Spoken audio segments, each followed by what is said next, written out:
If you were starting a blog for your SaaS from scratch, like what's the best way to do it? What are the best practices? How would you go about doing that if you were in that position right now? The first thing is there's a few exceptions to this, but for the most part, the thing I still see people missing this, even though it's just like well, I feel like a fish in water. It's just like part of my world, but a lot of people still don't get this.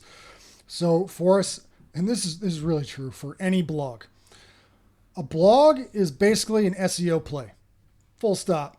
So if you are if you're shipping a bunch of content on your blog, it's SEO content. Okay. It's not your company journal. Yes, you can put out some of your PR stuff a little bit. That should be a minority though, right? Like you do a big product release or a major initiative, or a huge partnership of some kind. You raise a round. Like, yes, that PR stuff can work. And when it's real PR, like hopefully that stuff gets a bunch of links that'll help your blog. Yes. So do a little bit of that. But if it's 90% of your fucking blog, it ain't going to work, right? All you're doing is junking up your entire site.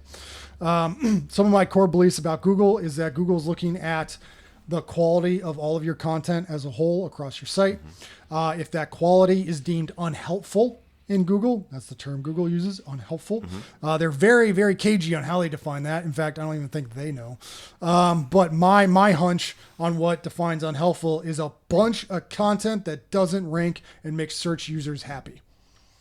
Now, if you have a journal of a blog, a company journal, and you publish 100 posts about whatever random shit that your engineering team is working on, and it doesn't rank for anything, Google's going to say, oh, hey, this blog is kind of junky.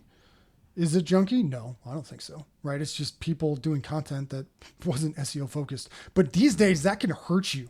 And I think that's actually what's hurting like a lot of these like indie blogs. I've seen this across other blogs where it's like it's weighing down the rankings. So you're actually focused posts that are going after SEO topics and trying to help people and get SEO traffic. If you have all this other junk content, it weighs it down, right? So don't do that shit. Be judicious on what you're publishing, and the vast majority of the content on your blog should be SEO first, right? You're picking a topic that's relevant to your marketing funnel and your prospects and your target market. And you're saying, okay, we're going to go produce a really great resource on this topic. Always look at the SERP, look at the search results, work backwards from there. When people search for this topic, what do they want? Do they even want blog posts? If they do, great. You know, what else is ranking? How can you do a much better job than that? How can you have a unique angle on that? And, what I'm doing right now is really, all right, so there's two approaches. I'll tell you the one that is probably more popular right now, but it's not what I'm doing. So the more popular method right now is you're doing this SEO focused approach to all of your blog content. And then through a combination, a few internal people, and then a shitload of AI, you're pushing the volume really hard. And you're just trying to gobble up as much as you can in Google. And you're trying to add just enough protections in place so it's not immediately obvious that it is AI, and that hopefully you don't get hit later on. Like if you have a VC backed business and this is a rocket ship where it's like we're either going to get to the moon or we're going to blow up. If that's the mentality of the company, like, okay, I get it.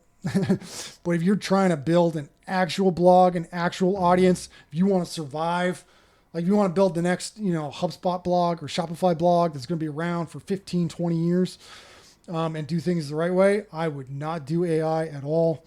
I experimented a lot with AI in all of our content. And now I tell all of my writers very simply, if I ever catch you doing AI, you're out. Like do it for brainstorming, do it for getting feedback or whatever, if that helps your mind work, great. But if I ever catch you copying and pasting anything from an AI prompt or an AI output into any of our blog posts, we are done. It is handwritten top to bottom. It's slower, but I believe way more in the content quality.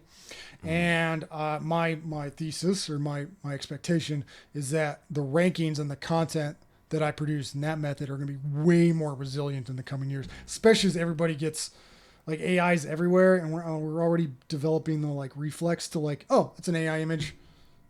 I ignore it, like swipe, you just keep going. Oh, that's an AI post. Fuck this, I'm out. Right? Like people, at least I am. I got this revulsion to it. I'm just like, no, I want real shit from a real person. So I'm trying to get ahead of that curve and not get stuck into the siren song of 1,000 blog posts produced inside of a year. So I would go slower, find real experts, real writers with real expertise in the space, pay them fair rates, and just like settle in to a consistent posting cadence.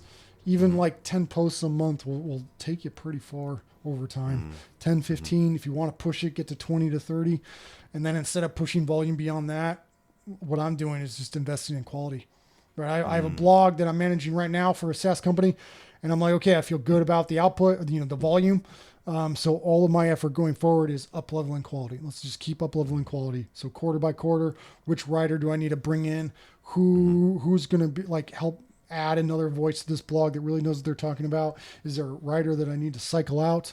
How do I get our standards higher? How do I help our writers to be better writers? Like all that stuff. So that's how I'd approach it. Hey, it's Ryan here. If you like that video, please click the like and subscribe button somewhere down there and check out the full interview right over here. Go on, click it. You know you want to.